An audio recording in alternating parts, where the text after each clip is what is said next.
Assalamualaikum warahmatullahi wabarakatuh. Perkenalkan saya Desta Dianova dengan NIM 23020074210. Di sini saya akan membacakan cerita yang berjudul Pejuang, karya Maria Magdalena Purnomo. Lelaki tua itu selalu suka mengenakan lencana merah putih yang disematkan di bajunya. Di mana saja berada, lencana merah putih selalu menghiasi penampilannya. Ia memang seorang pejuang yang pernah berperang bersama para pahlawan di masa penjajahan sebelum bangsa dan negara ini merdeka. Kini semua teman seperjuangannya telah tiada. Sering ia bersyukur karena mendapat karunia umur yang panjang. Ia bisa menyaksikan rakyat hidup dalam kedamaian, tak lagi dijajah oleh bangsa lain. Tidak lagi berperang gerilya keluar masuk hutan. Tapi ia juga sering meratap-ratap setiap kali membaca koran yang memberitakan keadaan negara ini semakin miskin akibat korupsi yang telah dianggap wajar bagi semua pengelola negara. Banyak kekayaan negara juga dikuras habis-habisan oleh perusahaan-perusahaan asing yang berkolaborasi dengan elit politik. Kini, semua elit politik hidup dalam kemewahan, persis seperti para pengkhianat bangsa sebelum negara ini merdeka. Dulu, pada masa penjajahan, para pengkhianat bangsa menjadi mata-mata company. Mereka tega mengorbankan anak bangsa sendiri demi keuntungan pribadi. Mereka mendapat fasilitas mewah, seperti rumah, mobil, dan juga perempuan-perempuan cantik.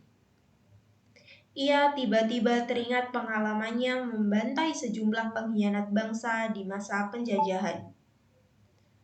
Saat itu, ia ditugaskan oleh Jenderal Sudirman untuk membersihkan negara ini dari pengkhianat bangsa yang telah tega mengorbankan siapa saja demi keuntungan pribadi.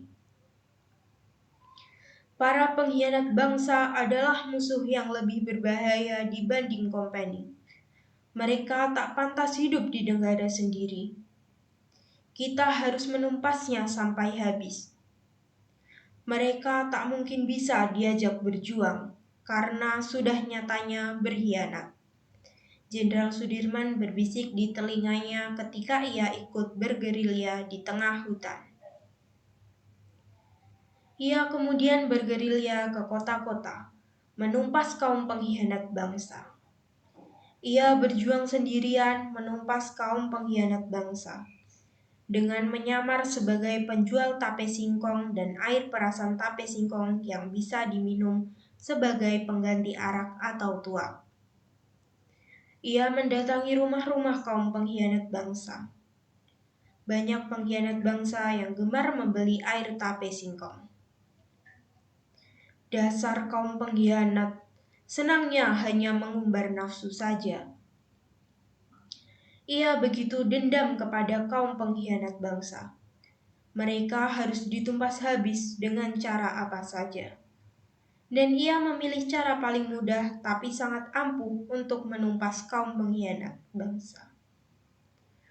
Air perasan tape singkong sengaja dibubuhi racun yang diperoleh dari seorang sahabatnya berkebangsaan Tionghoa yang sangat mendukung perjuangan kemerdekaan Indonesia. Entah terbuat dari bahan apa, racun itu sangat berbahaya. Jika dicampur dengan air perasan tape singkong lalu diminum, maka dalam waktu 2 jam setelah meminumnya, si peminum akan tertidur untuk selamanya. Tak ada yang tahu betapa kaum pengkhianat bangsa tewas satu persatu setelah meneguk air perasan tape singkong yang telah dicampur dengan racun. Dokter-dokter yang menolong mereka menduga mereka mati akibat serangan jantung. Dukun-dukun yang mencoba menolong mereka menduga mereka mati akibat terkena santet. Pemuka-pemuka agama yang mencoba menolong mereka menduga mereka mati akibat kutukan Tuhan, karena mereka telah banyak berbuat dosa. Sekian dari saya, terima kasih. Wassalamualaikum warahmatullahi wabarakatuh.